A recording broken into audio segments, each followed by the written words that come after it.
Believe it or not, social media can be an incredibly powerful emergency communication tool if you know how to use it right.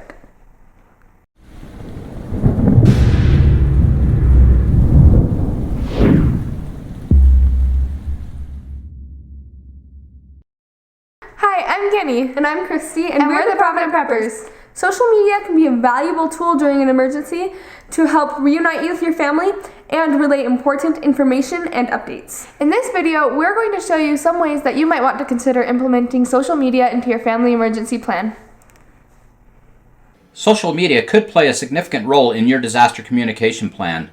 This video was created from a post that was written by Bruce Curley, who is the Vice President of the American Civil Defense Association, or TACDA. Bruce points out that we learned some lessons about the value of social media from the Joplin Tornado.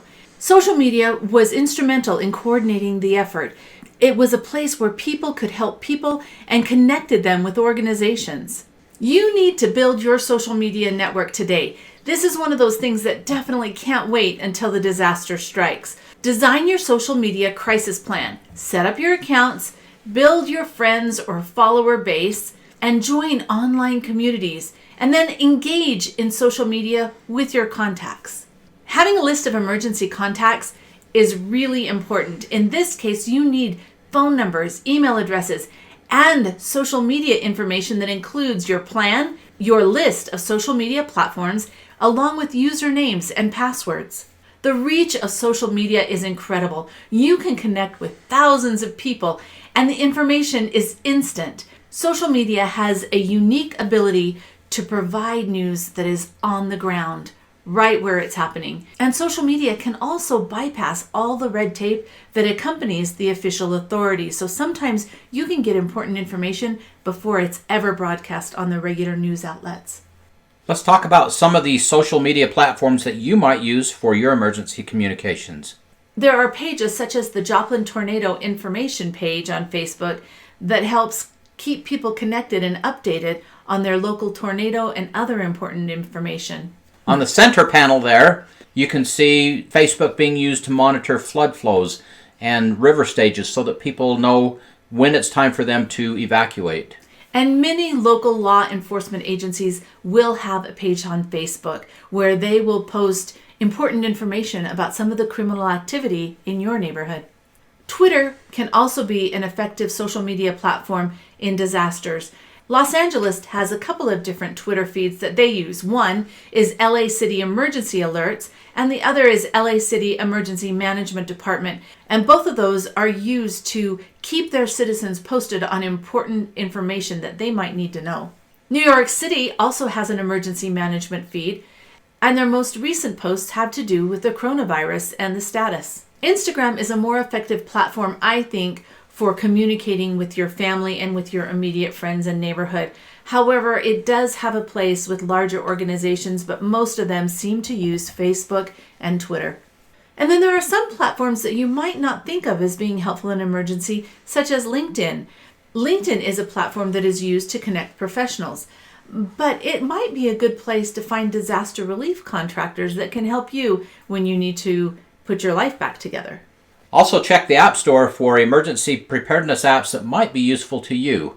One of my favorite emergency apps is Find My Friend that is on each of our family members' phones. And what it does, it allows us to track where family members are at any given time. And that's valuable every day, but especially when we're worried about where our family members might be after a disaster. And there are other helpful apps, such as this one from Rocky Mountain Power, that might be helpful to you as it enables you to track power outages. Every city should have some type of local emergency notifications in place. This one happens to be Notify LA, and they have done a really good job of developing a system to keep their citizens updated. Some of the alerts you have to sign up for, such as they have Notify LA and Nixle, and both of those you need to go into that site and sign up. Once you have signed up, you will receive emergency notifications by phone, email, and or text message, and you can set it up with your preferences. Then there are alerts that don't require a subscription, such as the wireless emergency alerts and emergency alert system, and you get those on your phone just because you are within a certain geographical location. Los Angeles has chosen to use Twitter as their social media platform. If I lived in LA, I would definitely want to be following both their emergency alerts and their emergency management department feeds. Online instant messaging is another great way that you can communicate. One of the great benefits of online instant messaging is that if your cell phone service is down, as long as you can find Wi-Fi, you will be able to communicate with others who you have connected with on that app. For instance, we have a son who is currently living in Alaska, and that is how we communicate with him. He goes to a location where there is Wi-Fi, and we are able through Google Hangouts to be able to talk to him. As with every good thing, there are those out there who are going to manipulate it for their own selfish gain. Social media donations are totally unregulated, and so you have to beware. Verify the legitimacy of the persons or organization before you donate any of your hard-earned money. Employ the best privacy and security practices. Select difficult passwords. Keep your software apps and accounts updated. Make sure you use privacy settings to limit your access. And if you don't understand what a privacy setting is, for instance, on Facebook, you have friends that can look at whatever it is that you have posted, and you can actually select if you want just certain friends to be able to look at something, if you want friends of friends to be able to look at something, or if you want it to be open to the general public. Leaving something open to the general public can be very dangerous. Make sure that you're aware of your privacy settings and set them appropriately. We have a family Facebook page that is only accessible by the immediate members of our family, and that is a place where we go and are able to share a lot of information. If disaster were to strike, most of what we would share very privately. However, if I've lost one of my children, posting it on my regular social media page could be very valuable. None of these devices and platforms will work without electricity, so make sure that you have backup power. Here you can see a small battery bank that is charging the phone. You can get a variety of battery banks along with these small solar charging kits that will allow you to use your battery bank and recharge it as you are able.